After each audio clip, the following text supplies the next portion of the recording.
The Western was once a mainstay of film in an era where it was okay to make movies that appealed to one gender and one ethnic group. In critical lists of the greatest Western films, Once Upon a Time in the West always makes an appearance, often at the top.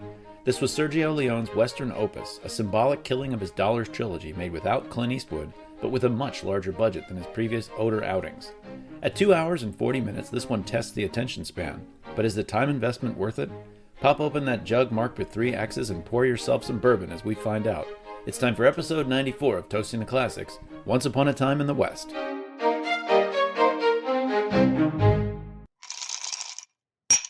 Welcome to Toasting the Classics, a podcast where we take something that people call classic and we drink something inspired by it while we talk about it. And then we're going to decide whether it really should be a classic. In this case, we had a hard time with the drink. I thought about doing Sazerac because there was a woman of ill repute from New Orleans in the movie, and I thought maybe that would be appropriate for a New Orleans drink. We'll save that. So we'll try that some other time when we have absinthe to hand, which we don't today. So what did we do? What was the movie? Well, first of all, what's your name? Oh, me? I'm Dave McArthur. I'm not sure anybody's interested in that, though. But yes, I'm Dave McArthur. And you are? I am Clint Lanier. Welcome, everybody. This is your pick. So let's start with that. What did you pick? So the movie fell to me, and I picked a movie I'd heard a bunch about and I'd never seen. I didn't know much about it, called Once Upon a Time in the West, which is C'era una volta il West in Italian, because this is a Sergio Leone joint. I don't know how to say joint Italian, otherwise I would say that, but Jointo or something. I don't know. Maybe not. Yeah, exactly. Il giunto. Il giunto. Sorry. You just say joint, but you wave your hands in the air while you're saying it. That makes it. You have to say it manically. Jointo. That's the movie I picked. I've seen it. I actually was going through my way of looking for a movie. I looked at IMDb and I started at the best ranked film of all time by users of IMDb. And I just worked my way down until I found a movie I hadn't seen. And this was the first one. This is what I went with. I am very sorry. I want to apologize to you, Clint, because I Gulag Archipelago'd you. This was a nearly 3-hour film. This is a long movie. Yeah. It was really long. Normally, the movie week is a time of rest on Toasting the Classics when we have to put a little bit less effort into the prep. But I unfortunately chose just about the longest film that exists. And, this is long. Although I will say, I think the term, when you say you gulag archipelago somebody, that means that you suggest something. Gulag Archipelago. Yeah, you suggest something. That's true. That's true. Terrible, and then you don't even show up. That's the second part of it. You gotta actually not be there when it happens. So that's right. I think we've alluded to this before on Toasting the Classics, but this was conceptualized originally as a 3-man podcast, and it did not end up that way. The gentleman who was supposed to podcast with us chose an 1,800-page book. I got in 3 volumes and then bounced and didn't help us. So we were stuck talking about this gigantic tome that he had suggested. But anyway, so at least you're here. You suffered through it with me, and we can talk about it. I had never, I had heard about this movie. Mm-hmm. I had heard about the sequel to this movie. Do you remember what the sequel to this movie is called? Well, so there's sequels of sorts, right? I don't think that actually contains any of the same characters. There's supposedly, I don't know what the connection is because I've never seen either of the 2 films. But what's the name? The one I've heard of, which is the Robert De Niro movie, Once Upon a Time in America, which I think takes place in like the 20s or something. But the middle chapter of the trilogy is apparently called Duck, You Sucka. Sucker. Duck, you sucker. Sucker. It's not I'm going to get you, sucker. But I don't know what that is. I don't know anything about that film. Apparently it exists. And this is Sergio Leone. Il Giunto, right? Yeah, I had heard of this movie. I'd heard about the De Niro one, Once Upon a Time in America, but I didn't know anything about this one. And the connection with Once Upon a Time in Hollywood I didn't even make that connection which is one of my favorite Quentin Tarantino. Tarantino was on my mind constantly while I was watching this one. Yeah, I was thinking. I did. How much he loves this film. Right, and I didn't even make that connection. Yeah, so I didn't know what to expect. It was kind of cool. Because I didn't know what to expect. I sort of did. I knew that it was a Sergio Leone. We've talked about, did we talk about Good, Bad, and the Ugly or Fistful of Dollars? We did the Good, the Bad, and the Ugly, right? Okay. Yeah. So we've talked about that one. And, I've seen that trilogy before. I have to say, when I chose this film, I did not know it was a Sergio Leone movie. And I might have thought twice about it because it seems like we've gone deep on Batman already. So we do more than one of certain oeuvres. Yeah, so I didn't know what to expect. Do you want to break the film down for our two listeners? Yeah, so this is a movie about basically I would say the main character plot wise is probably the woman. Wouldn't you agree? And it's basically she's supposed to have married a man who's a homesteader in the West, and she comes out to marry him and settle down with him, but he is massacred by a gang Mm-hmm. of bandits who are trying to, I guess, make money off of his land eventually. Mm-hmm. So we sort of follow a couple of different male characters involved in it, none of whom is particularly good, I don't think. I don't think there's a good guy in this movie. What are they? Neutral evil or neutral whatever? Yeah, I don't know. Whatever Chaotic that spectrum neutral, is, chaotic something. Yeah, neutral. Yeah, something. There's nobody's good. I don't think. yeah. There's nobody Even wearing even the female lead is not right. particularly Yeah, nobody a wears a good white character. hat. No, no white hats in this one. Basically, there's just this triangle between these three men essentially trying to help her or maybe get her money. I don't, and one has a hidden motive in the whole thing, which you don't really learn about until the very end. It's sort of hinted at that Charles Bronson. So the main three, Charles Bronson plays harmonica, who's a sort of mysterious guy with a troubled past who seems to have a beef with this guy, Frank. Jason Robards plays a bandit named Cheyenne. Hmm. And Jason Robards is cool in this. And when I saw him, I was like, was that guy ever young? Was he ever Right. like in his Yeah. 30s? Because I remember seeing him, he was in the movie Quick Change, which must have come out in like 1993, 94, which Hmm. is 25 years after this movie. He doesn't look a day younger or older in those two movies. He looks like he Yeah. was the exact same age in 1968 that he was in Right. 1993. I Yeah. don't know how that's possible. And then I think the guy who steals the movie, and that's tough to say because I think Jason Robards is awesome and Charles Bronson is Charles Bronson, right? But I think Henry Fonda steals this picture. I think he's Mm. the like the except for how beautiful Claudia Cardinale is, which is Oof. definitely part of watching the movie. Yes. But in terms of the acting and the character, I thought Henry Fonda as a villain is amazing. Hmm. I could watch him be that guy all day. Like I thought Yeah. that's a great villain. I mean, Henry Fonda's I think a multiple Academy Award winner. I So I believe mean, so. Yeah, I can't. I was trying to think he's got about the acting chops. He's playing against absolutely. type. Yeah. He's playing against type here, totally against type. And I think this is his first movie where he played against type. He took it, I think, specifically because he thought that would be interesting. You know, he's a bad guy. He's never a bad Mhm. guy. He's Henry Fonda. You know, and I I mean, saw he I was saw a in. really funny. I looked up the movie on YouTube. Sometimes I like to look up and see if anybody's commented on the film or something. But there's an Mhm. interview with Dick Cavett, which must have been, I don't know, in the mid 70s at some point between him and Henry Fonda. And he asks Henry Fonda, he's like, "Have you ever played a villain in a movie?" And Henry Fonda's like, "Yeah, yeah, I played this guy who murders children and stuff. And the Right, whole point, Sergio Leone wanted me for this movie because he wanted to do the pan up, some bad guy does dirty deeds and then the camera pans up and oh my God, it's Henry Fonda that's playing right, it and right. get a big laugh." Dick Cavett had never heard of this film. He was Really? like, Henry Fonda described like the whole opening sequence, and he was like, "And did they end up making that movie?" And he's like, yeah, it was a pretty big success. Not in America. It wasn't a big success in America, but yeah, it was a big success in Europe. Once upon a time in the West. So Because this is number 25 on, I think, AFI's best films yeah, ever or something like that. Yeah.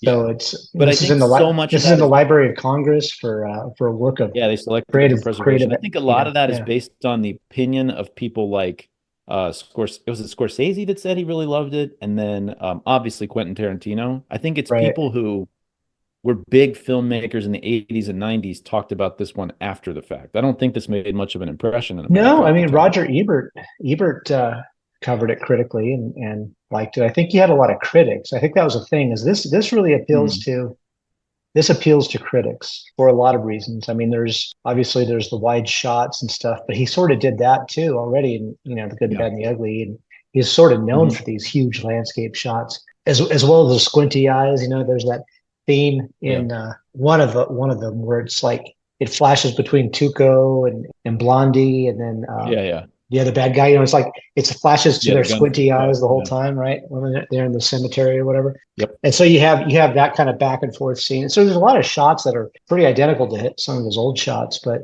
I got the feeling while watching this movie that this was like, and this was a shorter time scale for Quentin Tarantino, but he did Reservoir Dogs, and I thought it was like this great movie. And then he got a bunch of money and like wide studio release to do Pulp Fiction. Yeah. And I remember my first impression of seeing Pulp Fiction is I was like, yeah, I saw Reservoir Dogs. I know how this guy does his movies. And it Yeah. was only over time that I really got to love Pulp Fiction. Like I Hmm. appreciate it on its own. But Yeah. this felt like, yeah, this is Sergio Leone. If you give this is more money and better actors. Right. Well, not Clint Eastwood. Obviously, Clint Yeah. Eastwood was a phenomenon, but you Right. got Henry Fonda and you got Charles Bronson and you got really high power Right. money in studio. So I sort of thought it was similar to that. Kind of like if you let this guy run wild in a major studio, what would he do? Right. I like the sense of So, humor in this movie. There's mhm. that opening scene. I say that this movie was filled with stars, but you know what I thought was funny is it's like in fantasy baseball, you often put Uh, together a team you call it a stars and scrubs team, where you yeah. have like two or three of the best players, and then you just have terrible players for the rest of it. And I feel Right. like that's what this movie did. It was I the think that's what stars he. and I scrubs. think that's what he does. That's sort of what he does. Yeah. But the opening scene, the very opening scene where it's at this train station and there's going to be kind of Right. the first Right. showdown, pretty much. There's a character in there named Jack Elam. Do you know who that is? He's the guy with the crooked eye at the Oh very yeah, beginning. yeah. Okay. Yeah. And he's been in every single Western movie of the 60s and TV shows Okay. of the 50s and 60s. Like if you Oh, watch I didn't know Gunsmoke, that. if you watch, any of those any of those old TV shows, he inevitably shows up. If they have and back then they do like a 20 episode season, right? So you have a 20 episode season and he would be in Mhm. episode 3 and 7 and 9, one he's playing the ranch hand and the other, I mean, he's always in all those movies, but he's Yeah. hilarious in this scene where he has that fly that's on Yeah. this fly lands on his mouth. And so he spends about 5 minutes trying to blow it off his face. Never, And never, then never works. catches it in the gun. Gig finally catches it in the gun barrel, but it's hilarious. It's just that guy. There is a movie out there I recommend, sort of satirizing the genre. It was called Support Your Local Sheriff, I think is what it's called. And it Oh, I remember has, that with James Garner. yeah, with James Garner.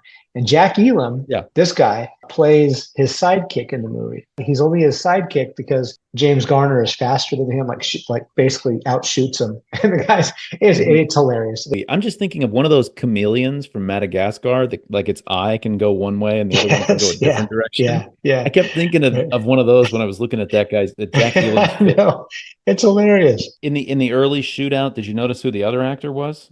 There's a black guy that's in the three. Yes. Well, they call him And I was Knuckles, like, but where do I know that guy from? And I uh actually had to look it up. He was in Spartacus, which we also covered. He oh, plays Spartacus's buddy. And I can't remember the oh, actor's name. Al Moloch or Woody Strode? No, Woody Strode. It's Woody Woody Strode. That's Strode. it. Yeah, so So that I was got it. it was a great opening scene, shootout scene and everything, and it's like I said, it's pretty trademark. That throughout it's pretty trademark Sergio Leone. So, what is it about this that makes this the 25th best of all time versus The Good, the Bad, and the Ugly? Yeah, it's a really good question. I mean, you've got some of the same elements that kind of drag down the the Dollars trilogy, I guess it's called. The things that Yeah, drag it down. You get the bit actors are terrible. The yeah, dub is terrible. yeah. Well, that's true. They can be slow. There's Okay, moments that go on for you could easily say they go on for too long. I so mean, it's the I budget. It's the budget then maybe. I think the budget is bigger on this one, Yeah, and I do think the quality of the film is better. I think Henry Fonda is like 40% away. I thought this movie was worth yeah. watching. I thought he was just Uh, great as a villain. I don't know. It seemed like there was a little like just more money going into production. The sets look better and things like that. I yeah. thought that the big wide shots there's more of that in this than there Hmm. were in the original film. Yeah. In the original, Well, the dollars. some of this was filmed. So they did film some of it in Monument Valley. So because it has those iconic, Yeah, Western right. scenes. It's like a John Ford movie with the big towering stuff. Go As a ahead. side note, did you know that a lot of those actors that worked regularly on those types of movies, a huge and overwhelming majority came down with all these different weird kinds of cancer. And this is Oh, in the because of the 60s and nuclear testing 70s. out there. Yeah, Yeah, because of yeah, the nuclear testing, not too far away. It was like 150 miles away. And so all the dust yeah. and radiation blowing over. Isn't that insane? I think people of that generation, a lot of them got cancer as they Yeah, got well, that's older. I true. mean, I That's don't even true. know if it was necessary. I mean, people say that about John Wayne that it was because of the nuclear testing when he was filming those Yeah, movies, and especially right. Genghis Khan Yeah. for some reason. I don't know. I think a lot of people got cancer though. All right. What are we drinking? So are we drinking? the drink is not going to be a big part of the show, I don't think, No, because I it's really not. But it's couldn't got come to be up with something. something good. You were Yeah. saying at the top, but when I so rudely interrupted you, that you want to do a Sazerac because Yeah, one of the main characters, the female, who is drop dead gorgeous, Italian actress. absolutely. Um, Like Sophia she, Loren, gorgeous, like that yeah, I good. mean, Like I don't know why I had to look her up. I'm like, what else has she been in? She was in quite a bit, but like, why wasn't she she was in on eight. everybody's She was in radar? Eight and a Half. That's Eight and a Yeah, Half, the Fellini movie. She was in yeah, that. So that's probably, I would think, her number one, or maybe number this one is her role. number Yeah, one picture. could be. I don't know. But That's a big one. anyway, so she's essentially a soiled dove, as they would call it, from New Orleans, and Never heard that term. go to Tombstone. It's Nope. prominent in actually in that movie Tombstone, and when you go to Tombstone, it's all over the place. But she was a soiled dove, I want to open a bar called the Soiled Dove. called the I think soiled that'd be dove. Yeah, put a red yeah. light in front of it. So Sazerac would come from New Orleans, sort of makes sense. I just didn't have enough time to get the stuff for it because he popped me with it today. So instead, we're just having whiskey. I got Evan Williams because I refuse to buy anything expensive. Oh, what? Are you doing Jack or what are you doing? Jim Oh, Beam. Jim Beam. Yeah, very close to it. That'll work. I'm one state to the north, but more or less the same thing, Yeah. for all intents and purposes. Although I am drinking it now. This is a shot glass. Okay, look at the size of this thing. This is a shot glass that I bought. If you go to Tombstone, Arizona, Okay. and you go to pretty much any of the bars, they sell these. These are like the shot glasses that you see in a Western movie. They weigh about 20 pounds, and you could probably kill somebody with it. I'm not going to shoot this though. I'll be sipping it. You know what? I missed a trick here because we have a set of glasses that we got at one point that they have a light motif on them of a map of all the different cities that we've lived in. So Oh, we have cool. one from New York, one from New Orleans, one Mhm. and I didn't choose the New Orleans glass. Ah, that I've would have got been, see, the that would have been Manhattan one. something at least. Whenever they're drinking out of a brown bottle. You have no idea what's in Yeah. it. He pulls the Yeah. cork out with his teeth. Did What's did that? people in the West just drink whiskey in the middle of the day on a regular basis? Like they're out there working in the sun and they're drinking Everybody, whiskey? I can't Dave, everybody did. imagine. Everybody. Yeah, everybody did. I find it hard. The book I'm writing, it has pretty prominently in chapter 2, I discussed this about how much whiskey people drank. And people drank it all the time. It was drank morning, noon, and night. It was drank by kids. I mean, every walk of But was it member of watered society. down? It would have to be. Yeah. It would have Otherwise, to. I mean, But out of the still is I literally used rot to your gut. I used to have this same thought about when you read about ancient Greece, they just talk about the drinking wine just all day, Mhm. all the Mhm. time. And I was how's and then one time I saw a reference, they were criticizing somebody for not mixing water into his wine when he Yeah. drank. And it suddenly Yeah. occurred to me, I'm like, okay, if you drank wine that was like 3%, Yeah. you could drink it all day. In Greece, it was really frowned upon to be drunk. Drunkenness was not something that Right. they celebrated. And I'm not saying that they celebrated it anywhere else, but it wasn't a big deal. If somebody got tipsy or whatever, who cares? No, but they did drink it all the time for a lot of reasons. There's the calorie. Each shot is about 100 calories, so there's the energy basically that it provides. It was Right. also a really good way to store or get rid of extra grains and so forth. If you think about Mm. it, they didn't have transportation like we do now. So if you have this huge crop of corn, you're only going to sell or eat so much of it. So you have to do something with the rest because you don't want it to go to waste. So you'd make whiskey out of it. So it was Right. abundant, in other words. It was also healthier than typically than water because especially municipal water was pretty rancid because people would throw raw sewage in it and stuff like that. So they weren't the brightest of people back then, although we came from those people. So whatever. I wonder with the like alcohol dehydrates, right? Yes. But I Yes. wonder how much would you need to water down your whiskey to have it start providing hydration?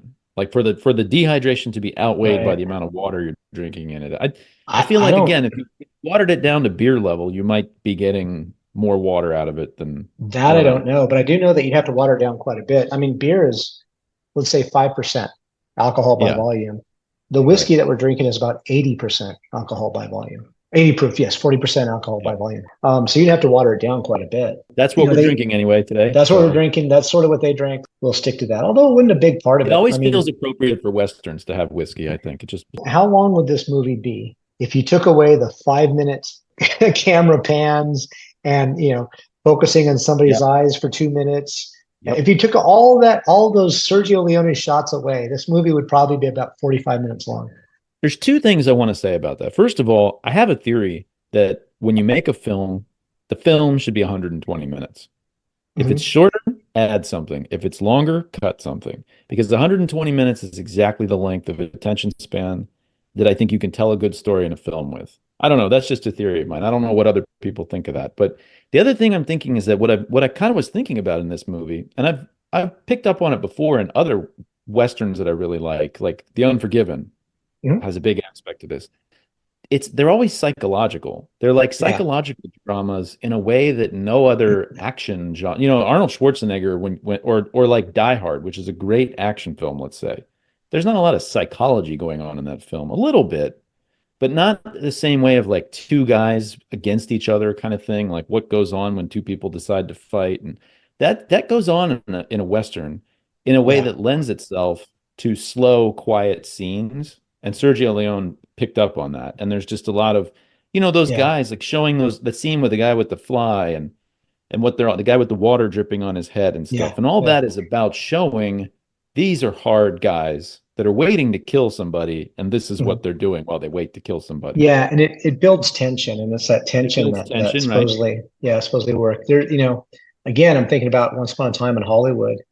There's a great scene in there when Tex, I don't think it was Manson, but it was Tex and somebody else was in a car. They roll up to the house where they eventually end up killing everybody, and they're Hmm. just sort of waiting outside the gate, but the gate's closed, so they can't get in. And Leonardo DiCaprio's character comes out and he's like, "Hey, what are you doing here, you hippies? Get out of here!"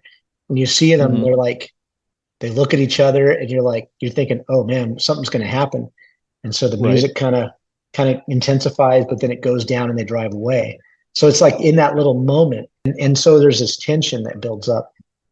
It's Um, not just that. There's that other scene where they go to the Manson village, and Brad Pitt's like walking down the street of the Manson mhm. village, and you're like, everybody's going to pop out the windows and start shooting everyone all of a sudden. Right, right, There's going to be a gunfight here, and it just doesn't happen. But the tension yeah. is like you could cut Yeah. it with a knife. Oh, when he's at the village and Tex is Yeah, coming down from the hill. Yeah. Yeah. right, He's right. beating the crud out of that one dude. Oh, he does it here. I mean, Leone is really good at it. Let's talk about him for a moment. He's an interesting character. I don't know Um, much about the man himself, about Leon as a person. well, he's Polish. Okay. I wish you could see look on Dave's face when I said that. Come on, Dave. You never know. You need a sense of humor, man. What's I mean, Virginia his done name to is you? Sergey, maybe if his name was Sergey Leonsky. Leonstein. Yeah. Leonsky. Well, he's by now he has established his name. He created by the time this movie came around, he had created the spaghetti western motif, and by now Clint Eastwood had left him, and it was a very public breakup. Like he said, didn't want to have anything to do with him. Apparently, he's very controlling. Eastwood just couldn't get along with him anymore, and so there's a famous picture with it was the outlaw Josie Wales, I think that he made. I think it was his first movie after Sergio Leone's after he Oh, split with okay. him. Is that the one where he has like the little hideaway village and he joins with the native people and they fight back against his family gets killed in the beginning. It's a civil war. Yes, yes, Yeah, yeah. yes, yes. That's That's a the good one. one. That's a good It movie, is. actually. It is. And there's a promo photo for it, taken for it, and it's him kneeling by a gravestone, and he's in his Josie Wales costume. It's him kneeling by a gravestone, and the gravestone says "Rip Sergio Leone," and Oh, he was really adamant about had nothing to do with it with him. Although he okay. established Clint Eastwood, right? I mean, he made him what he was, but Did you read about the idea that he had for this film? Where he mm, wanted to have in the sequence where you find out where harmonica comes from, like why mm, he hates Frank, mm, which I guess we can talk about separately. But anyway, it's a pretty powerful scene. But he mm. wanted to have Clint Eastwood, Eli Wallach, and Lee Van Cleef. He Really? wanted to have those three guys be in that scene because it's a Mm, hanging scene and have it be a yeah. symbolic killing of the Dollars trilogy. And I was Oh, thinking, I see. I was like, that's great. I really like that idea, except that's a very emotional scene. And I feel like you'd Yeah. get a big laugh from that Right. scene if you Right. saw Clint Eastwood and Eli Wallach standing there Yeah, in that would that be kind scene. of weird, huh? It would throw it Yeah. off. But Yeah. fortunately, I think for how the movie turned out, Clint Eastwood just wanted nothing to do with it, and neither did Lee Right. Van Cleef wasn't available. Eli Wallach was all about it for some reason. It's not like he probably wasn't working. He wanted to. I was going to say he wanted to work. What did you think about Right. Charles Bronson rather in this role? I thought Charles Bronson's really cool. I like him. He's got a Hmm. great face, and he's really understated. which is Yes. perfect for Sergio Yes. Leone. But I was trying to think, have we done a Charles Bronson movie before? Because I feel like we talked about him. I don't think Maybe so. I we mean, just talked about Charles Bronson, but it you seemed know, a like he good was in. movie for us to do sometime would be The Dirty Dozen, which he's in. Yes. Yeah, definitely. Yeah, I'm Or all in. The Magnificent Seven, Or The which, Magnificent Seven. Yeah, it's yeah, weird. We haven't which, covered any Charles Bronson movies. You right. know what I've never seen is Death Wish. I would do that, but They showed that on TV back when we were kids. They would show these censored Mhm. versions of movies. Oh yeah. And it was funny about that is, I mean, they would censor language and they'd censor nudity, but they would show everything, every violent All the episode. killing. So yeah, all the killing. Yeah, go right ahead. But we mentioned what was her name? Claudia Claudia um, Cardinale. Cardinelli. Oh my gosh, what a babe! Hmm. Doesn't have a lot of speaking. You know, she speaks. I mean, Probably for the best. yeah, Leone, with the exception of Frank. Frank had pretty well. Frank and Cheyenne had most of the lines in the movie. Bronson has a very thick accent, even then. So All he right. didn't speak in any of his movies. He didn't speak very much. Yeah, I Oh, think he but might be hung. he's I think Polish, he's right? hung. Isn't he Yeah, I was gonna Polish? say maybe Hungarian. But he's got some good one-liners. He's got the one, the guys are like, "Oh, sorry, we're short one horse," and he's like, "No, you brought two too many," and then he kills them all. He was Oh, Lithuanian. He was born interesting. in Pennsylvania, but his parents were Lithuanian. Well, That's he wrong. did have some great lines in there. I think, you know, he was really all about facial. I mean, it was a lot of just sort of what was going on with his looks. There's a scene here where it's on the train where he's supposed to be tied up on the train. Frank is ridden away, and he's sort of like a prisoner on the train. And Mm-hmm. Cheyenne proceeds to like go up and over and around and all manner of crawling around on top and outside of this train to kill the bad guys inside the train. And Right. throughout it, all you see is Bronson. He'll look, you know, wherever Cheyenne happens to be and just sort of cock his head and smile or something like that. It's a Mm-hmm. hilarious scene. I mean, because Bronson's face, just his expressions just make it He's funny, you know. and Robards has some pretty goofy kills in that scene. Like he sticks Yeah, his he boot does. down, and His apparently boot, the yeah, gun is in the boot. And I'm like, is in the boot. Yeah, how would you aim that? I don't understand. I don't I quite don't understand. know, but it was funny.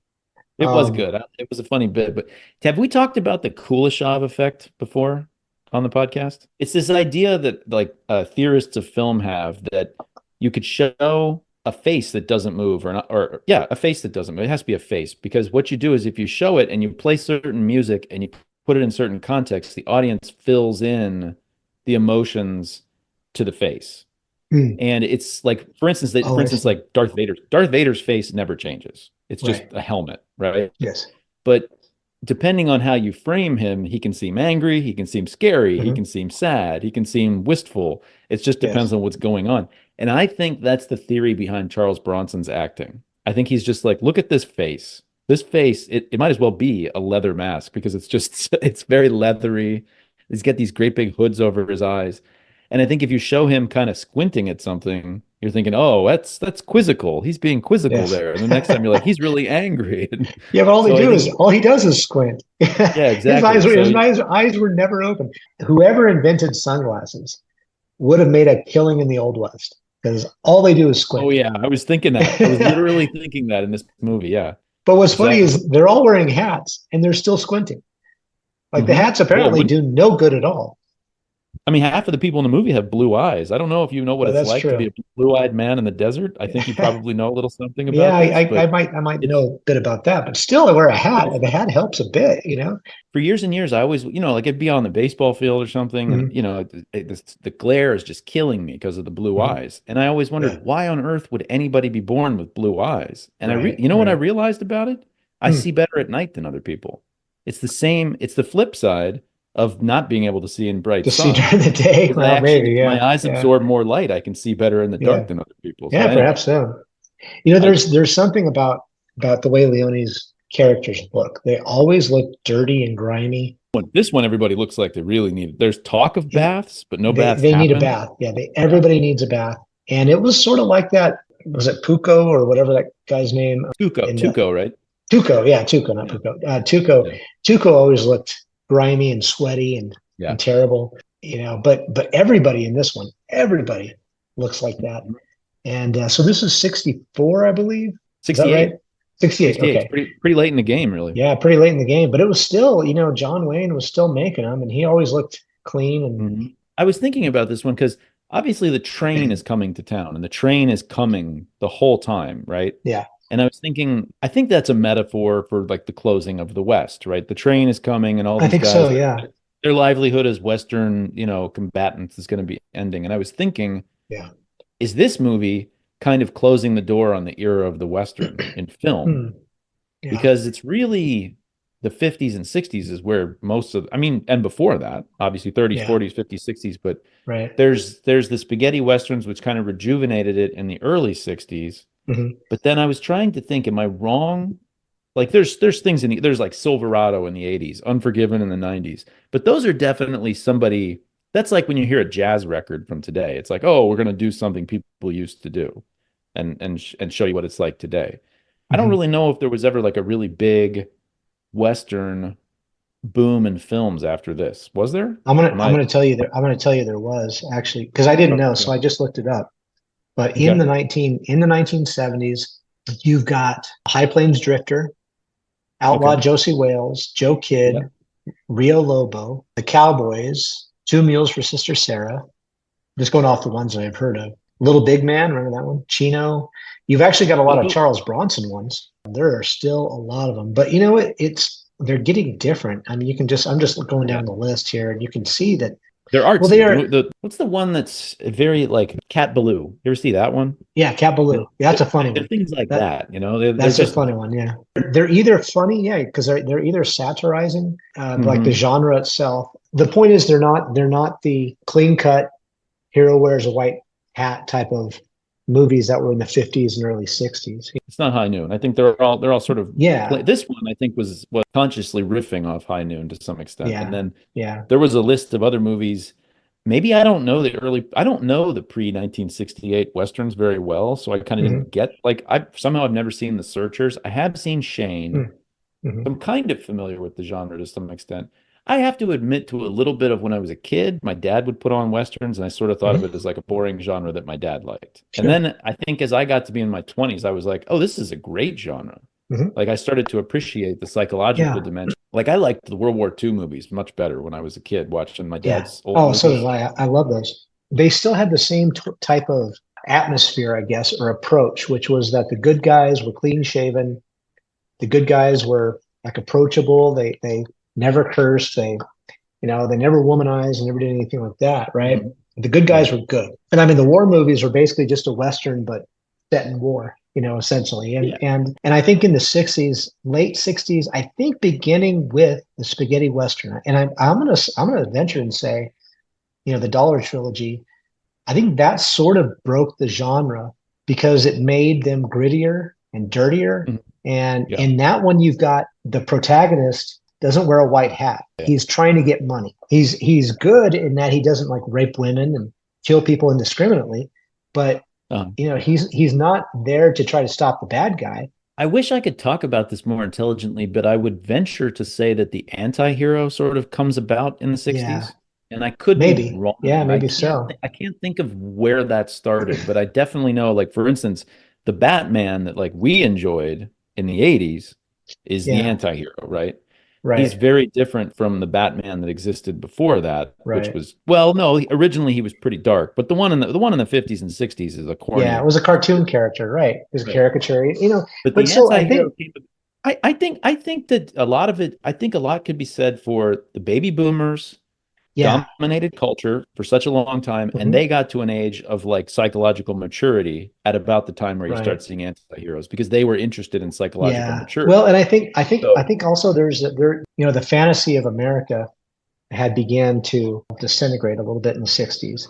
I think for the Yeah. same reasons. I think it's because With you've got With this the new Vietnam cohort. War and the resistance to the Yeah. Vietnam War, and then you've got, and in the 70s for sure. But see, you look at all the movies in the 70s, look how gritty they were, man. You got the French Connection, you got, these very gritty kind of Oh yeah. dark gray movies. I mean, nothing was bright, really. I think that's why Star Wars hit as hard as it did and Yeah. Rocky. I think those two Right. films were just like, hey, remember when there was just a hero that you could Yeah. root for? Yeah, maybe Like so. Yeah. and the movie was fun and you feel good when Yeah. you walk out of the theater. Remember Right. that?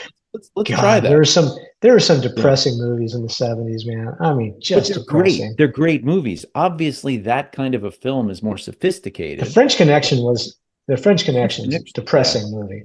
It really What is is. that It is. character's Popeye? Popeye, Popeye Doyle. Popeye Popeye Doyle. Doyle. Yeah, Popeye Doyle. Yeah. Right. Yeah. And I mean, Yeah. I it's did find terrible. that scene. He kills his partner and then like still proceeds to rush off, and it's a terrible movie. I mean, it's a great movie. It won Academy Award, I think, for best screenplay and I think that best actor. But I think it was Best Picture, it's was it not? I think it might have been best picture, yeah. But it was depressing. Dark. Papillon. I mean, there's all these terrible dark. This is sort of I think that's a great metaphor. I like that. It's the train is sort of ebbing in technology and like a modern world. He sort of picks that up because I think Once Upon a Time in America is like the 1920s or something, isn't it? Once Upon a Anyway, Time in America, I think, is in the 20s, if I remember right, but I haven't okay, seen it. set in the So 20s. It was the no, it's an Italian 80s movie. immigrants and stuff like that. Maybe Oh, 70s movie. Sorry, it's a young De Niro. This anyway, one, I think there's definitely a theme of the end of the West, I think, in this yeah, movie. Well, I think first of all, that's a good the point. title of the film is Fairy Tale, right? Once Upon a Hmm. Time in the West. Well, though that's a Right, translation because actually the Italian literally means once upon a time there was the West, which is even interesting. more saying the West is Yeah, over. even more. Yeah, yeah. So So it's fantasy fairy tale. Yeah, absolutely. right. So they both are Which talking about something that happened. And there's that's an interesting point. Is that if you look at the West outside of the West, I'm certainly biased because I live here, so I'm steeped in it every single day. But right, if you're in Germany or Italy or somewhere in Europe, the West is a myth, right? Beginning in right.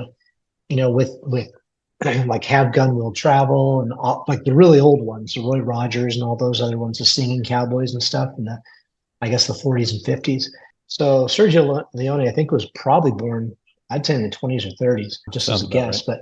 But he was growing up seeing the West from Europe. You know what I mean? So he's Right, seeing the myth. The myth of the West is the myth of America. It's a right. bunch of people who pulled themselves up by the bootstraps and made, conquered the land and conquered the people on the land and made America for themselves, right? So Mhm. this is what America is saying that we did. Europe is seeing this myth. So that's really interesting to have an I can Italian, I think I can prove with data that what you're saying is exactly correct. This film made about $3 million in the United States. right? It was the number one film of the year in France and played for 2 straight years in the theaters to the point where a projectionist that met Sergio Leone like threatened to punch him in the face for making him play this movie for 2 straight years. Over and over, yeah, In Germany, I yeah, think it was the third biggest movie of all time, like yeah. like to date. I mean, this movie was huge in Europe and just died in America to the point where Dick Cavett had never heard. He was interviewing Henry Fonda. He'd never heard of this Never movie. heard of the movie. I think it said something about the myth of the West more to people who aren't from the United States Yeah, in some kind of strange way. I don't really know how to unpack that or why it was just for Europeans. Maybe it's just the quality of the filmmaking. I think Americans, yeah. to some extent, they're just not as interested in the techniques of filmmaking. The way Hmm. you can get a French audience to sit there and appreciate things in a different way. I think Americans Yeah, want to be entertained for 120 minutes. And there's nothing wrong with that. Americans work really hard and we yeah. deserve a break, I don't know. you know. I think it might be something. I mean, when he shot like The Good, the Bad, and the Ugly, it was novel. Like the way he made a movie was a Mhm. novel approach. So flash forward, and that had to have been early 60s, 62, let's say, or something like that. So flash forward like, almost a decade. He's doing the exact same approach with a bigger budget now. It just I Mhm. don't know if it was novel at that point. You know what I mean? I Yeah. think it was, and then also by the time that comes around, other people are ripping off his approach, which he borrowed up from other people. Like I mentioned, John Ford. John Ford was famous for these huge landscape shots, Yeah. right? He Yeah. does that in this. He does that in this movie. A callback to John Ford. Especially, and he even has Monument Valley, which is totally a callback to Yeah. Ford, Yeah. right? Definitely. Um, Definitely. by the time this one comes out, people have seen that, done that. I will Mhm. say I don't know if it's our attention span. I wouldn't necessarily agree with attention I span. don't mean I would attention I span. would I would argue novelty.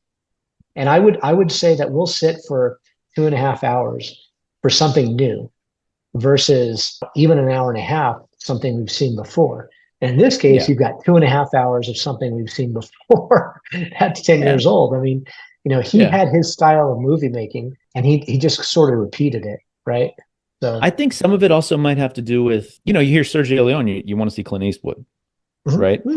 You want to see Clint Eastwood, and Clint Eastwood was in other films at this time. You could go see him yeah, in something else. Henry Fonda as the villain is a surprising, weird right. casting choice that I'm sure. I've Yes, always had this yes. theory that a lot of the movies that flopped in history that were actually good movies Hmm. is because you told everybody they were going out to dinner for Italian, and then you Yes, plopped down delicious Thai food.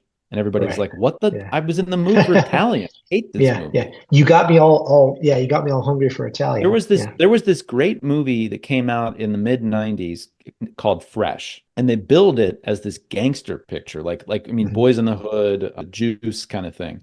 And I went to Hmm. see it, and it's this like great psychological drama about a little kid trying to deal with and escape the hood. It's not a gangster movie at all. Hmm. It's just a complete, and it's great. It's got all these amazing actors in it really early in their career. Terrific movie. But nobody went to, everybody just was like, oh, this is terrible. And nobody went to see it. And I think it was that. It was because it was the wrong movie. People just, they wanted Yes. something else, and they went to, they just weren't interested because it was marketed the wrong way. No, I think that's a really good point. So it comes down to expectations. It's funny because according to the critics, what makes this such a masterpiece is the selection of Henry Fonda as like the bad guy. And he's an over the top bad guy. He's a monster in this movie. He's a really Um, bad guy too. Yeah, yeah. exactly. And Like so almost as bad as the villain in Shane, who I think I'm trying to think who plays him. Jack Palance in Shane is like one of my Jack Palance, yeah. favorite villains in a Western movie ever. Yeah. I think with every creative enterprise that somebody takes on, the creator of that creative enterprise, whether it's the painter, the writer, the director, whatever, if they want to do something memorable, they're going to roll the dice on something. I think the separation between a winner and a loser it's not that much. Like the degree is very small. So you roll the dice and you pick and you say, I'm going to pick somebody totally out of type that nobody would expect. I'm gonna pick like America's Dad or something, You And mean and like I have mean, Bill Cosby, like have Bill Cosby? that's what I It's said so at the hard to time. At the time, imagine. but let's back up. I mean, think of this. Henry Fonda, if I remember correctly, he played The Longest Day. I think he was General some. He was one of the top generals in The He's Longest Teddy Day. Roosevelt, isn't he? No, he wasn't. He wasn't Roosevelt in The Longest Day. Well, He he's the was one one of that the dies at generals. the end, right? He's like the highest ranking guy to die at D-Day he plays. I can't remember what Fonda, the I think he might be. Yeah, doesn't he also play? Who's the admiral in World War II? Nimitz. I think he played Nimitz in like in another World War Torrance. II. Tor or something like that. Yeah. Yeah. Oh And no, no, I know it what was you the I Coral can Sea picture. Battle of the Coral. It's Yeah, yeah, Battle of the yeah. I Coral can Sea. picture him. Yeah, Yeah, yeah, yeah. That's yeah, right. yeah. So basically, the point is, he's an American hero. Like that's what he Right. plays. It's Right. like Right. It's like having Jimmy Stewart play the bad guy or something like that. It's just wait a minute, you Yeah, can't I do just that. watched Vertigo, and he's not the villain of Vertigo, but he's not the dad from It's a Wonderful Life in Vertigo. Right, He's a right, much more complicated and sketchy guy, and it's really cool. I actually thought he was amazing in that movie, but I wish I'd right. done it for the So, show. I just happened to see it, but but the point is, you've got this guy that played generals and presidents and all these good right. guys. And when he was in westerns, he always played the good guy. And now he's not just a bad guy; he's like the ultimate bad guy. Right. He Really he slimy rapes bad women guy. and Yeah. he kills children and stuff like that. So I don't think I saw him double park or in a handicap spot, but otherwise, I think he did just about everything I could that imagine. would have been terrible. All I'm saying is that it's a gamble that the director took. Maybe it didn't work for American audiences who wouldn't have expected it, but also didn't like it. I don't like seeing him do that. I thought he was Maybe they're cool in that uncomfortable role. with it I or something. really, I liked watching him. I wanted to go and watch Yeah. some Henry Fonda movies, like after watching this. Like I thought he was really you'll be cool. you'll be disappointed because he's such a good guy and all the rest of them. Yeah. This is I actually remember him now in Longest Day. That's right. I think it's more difficult to be a good actor as a villain because a villain is typically two Oh, dimensional. no. No, I No, no, totally no. disagree. No, a villain is typically two dimensional. That's what I'm saying. Typically two But you can dimensional. go over the top as a villain in such a fun, like Alan Rickman in either Die Hard or Robin Hood. I was just listening to this podcast about Robin Hood, Prince of Thieves, and how Kevin Costner just kind of showed up on the set like at the last Uh, minute and didn't do any no, preparation. he's And terrible Alan in that Rickman just movie. ate his lunch the Yeah, whole time, yeah, just completely acted circles around him. yeah. Because, well, first of all, he's a great actor, but also because he's just that But part is see, hilarious. you're talking about masterful performances by really good actors, though. Yeah. For every one of those, there are 100 other two-dimensional, terrible, villains out there because they're just villains. I guess so. I mean, Yeah, the I guess big I ones kind that of think that. stand out. You've got the Joker in the Batman that we watched. You've got Yeah, the Joker in the second yeah. Batman and Dark Knight. But those actors are amazing, and those performances are. Well, that's true. That's true. That's why we remember them so much. Yeah, but Think of any it's other bad difficult to guy in stand it. out as a hero. You know, I think it's Well, difficult to stand out as a good guy. I think you're just kind think of of any other bad guy in any other Western, though. I can't think of any, really. well, like I I said, mean, in maybe I Shane could. is Jack Jack Palance, Palance, but he's it an Academy stars Award Jack winner, Palance. you know? Yeah, it stars Jack So, Palance's face though. Jack Palance is just amazing looking mhm, as a mhm. villain. I don't even know that he really does Well, anything. that's true.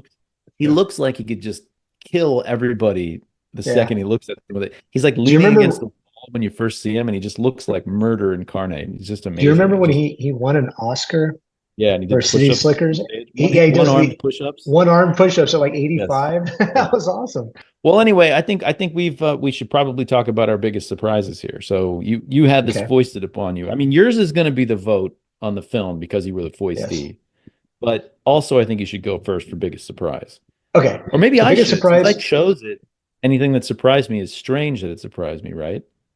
Well, anyway, go I ahead. So, guess. Well, my biggest surprise actually wasn't in this movie. It was when I was doing research and I learned that Sergio Leone turned down director's role for Godfather because he didn't like the way the mafia is portrayed. I don't know if that was good or bad. if he, but whatever. oh, He didn't agree with it, the portrayal of the mafia. So he turned hey, it I don't down. like the way the mafia is portrayed. Right? Come on, they're Come good on, man. guys, you know. My brother, Yeah, they're my good brother, fellas. he imports olive oil. That Legitimate was a huge Italian surprise. businessmen are getting a bad rap from this film. Yeah, right, right.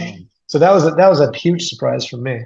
That is a big surprise. Wow, that's really interesting. That would have made sense. I mean, he'd be well, Coppola's Italian though, right? He's just Italian American. He's Italian American, yeah, But I yeah. mean, that's what the movie's about, Italian American. It should be an Italian American who directs the film. That's who it's about. I don't know. Well, I mean, somebody that has at least a little bit of history, or Yeah. somebody in their family speaks Italiano. I hope this podcast never makes it to anybody in Italy. They'll shoot us both. You guys You know, suck. we have had downloads from just about, I would say, about 80% of the countries in the Oh world. Lord. Definitely Italy. Italy is on that list. Ugh. We get some weird places that download the pod though. It's strange. Just like every single country in South America except Paraguay. Really? To the point where I considered doing a film about a book from Paraguay just to try to capture that Maybe it's last because you country. call it Paraguay and not Paraguay Paraguay. instead Oh, of yeah, Paraguay. well, Paraguay. That's probably why. Paraguay. Now that I said it correctly, they'll So yes. I started out with a biggest surprise. I was kind of surprised that the female lead turned out to be a prostitute. I thought that Mm, was an interesting choice, and did not think yeah. that they would go there. And I thought that was done with a little bit of sophistication. Like I thought that was Uh-huh. handled pretty well. I guess that's actually a theme in Western films, isn't it? Because the role of women is very limited in the West. They're Yes. put into Yes. bad positions. You're either Right.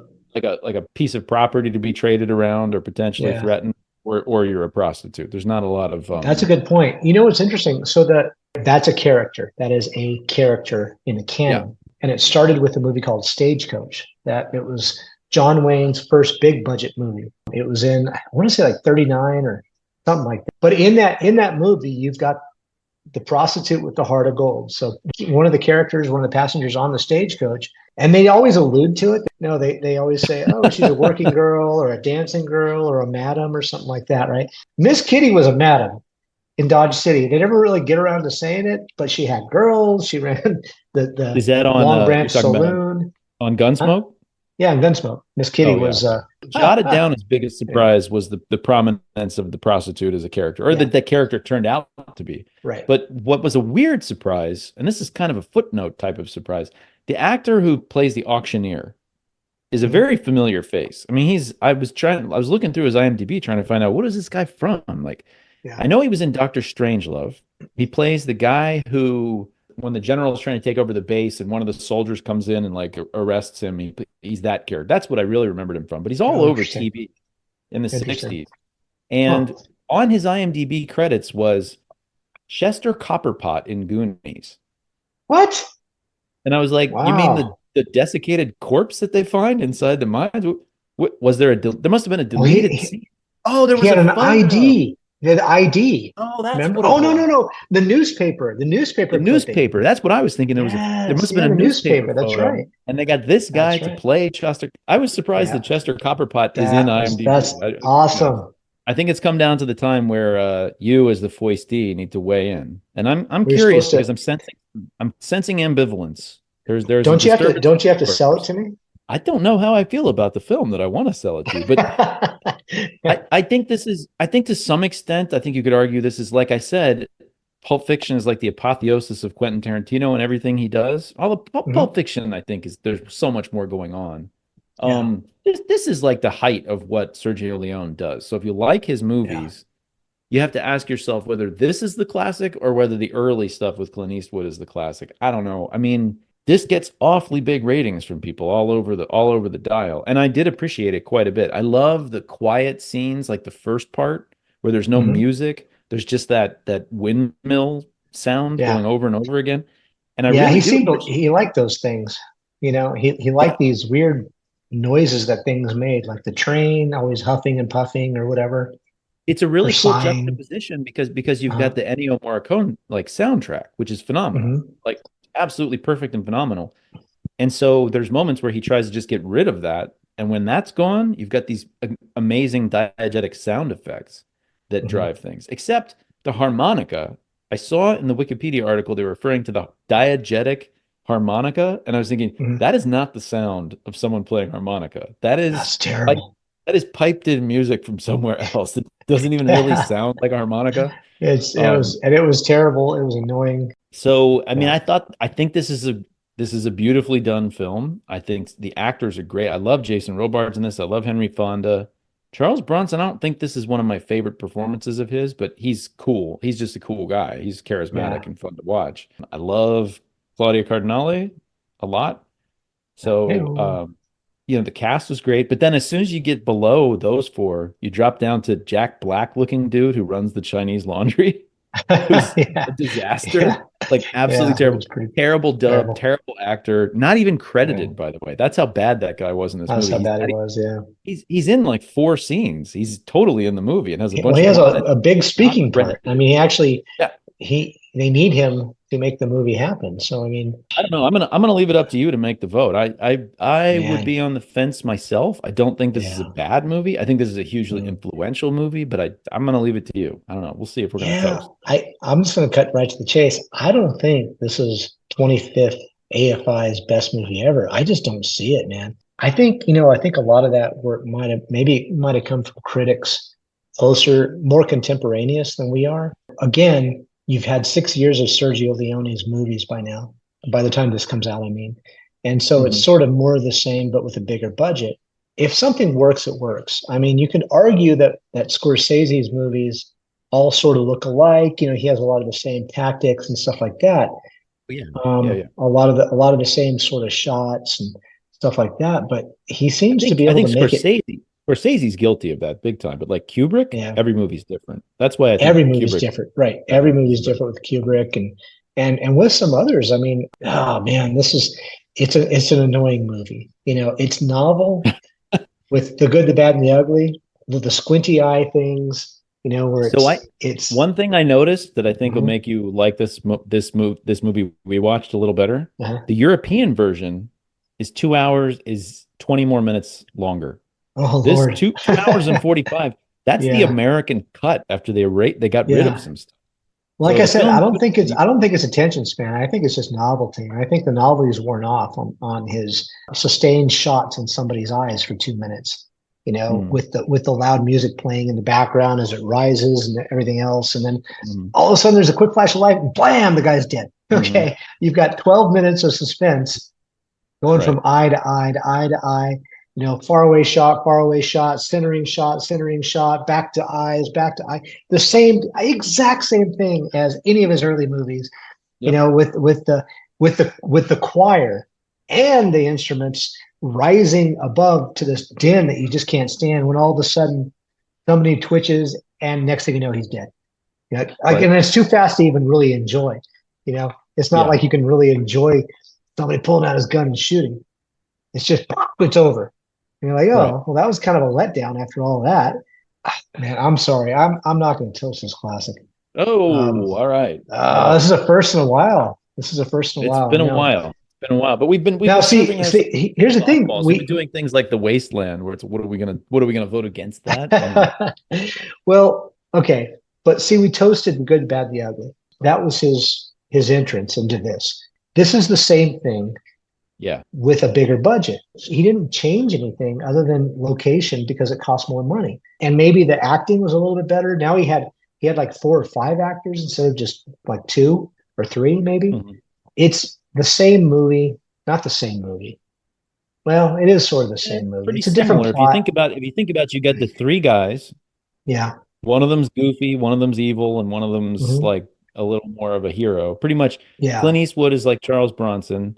Lee Van Yes. Cleef is like Henry Fonda, and then Yeah. obviously Jason Robards is playing Eli Wallach's character, which Yes. is Yeah. pretty Right. similar in a lot of ways. Yeah. They're all done with a little more psychological maturity, I think, in this one, Right. but still pretty similar to that. Yeah. So, So I just don't know. I think the reason this is included is it's included as an example of that because that's important. This is sort of a movement, and there's a lot to learn if you make movies, if you're a mhm. director or you're a cinephile. You know, this is something to study for sure. But it's just, man, it's so taxing to watch this movie. It's long. Um, It's long. You could yeah, cut some. You just need to. I think you need to and punch and it. and having it's taxing having seen his other movies, which we have. I mean, we've done it on this show. So yeah, I just can't, brother. I'm sorry. Yeah, yeah, no, I think I'm with you. I would 100% glass up in the air toast Henry Fonda in this film. I think he's great, Yeah, but I think I've made that clear how I right. feel about that. And honestly, I thought Jason Robards is great too. But I'm just, yeah, I can live with your refusal to toast this Okay, purported classic. So fantastic. Well, that's a once in a once. I think that's where we're going to land this time. Well, like I said, we challenged ourselves. We did We something we did. didn't know how we felt about. No, So kudos to you for doing it. I know our yeah. next one's going to be really controversial, and there's a big chance that one won't get any traction at all. You want to So tell the listeners what you've chosen? we are doing Johnny Cash's Live at Folsom Prison, 1968. So And isn't it going to be kind um, of hard to not again drink Tennessee whiskey when we're talking about Johnny Cash? Or are we just going to do painkillers? I guess we'll just do painkillers. Smuggle them in ludes. our I guitar think case. they're called Quaaludes, weren't they? Oh, okay. Is that what it was? Yeah, I Yeah, didn't know what it was he was yeah. smuggling through the airport when he got arrested. I saw the film, so No, he smuggled it. He smuggled it from Juarez, man. It was the border crossing at Juarez. oh, is that He what got it locked up was? in Oh, okay. he got locked up in El Paso. Oh, They wow. don't make enough of a big deal about it here in our There should be a where we're plaque. at.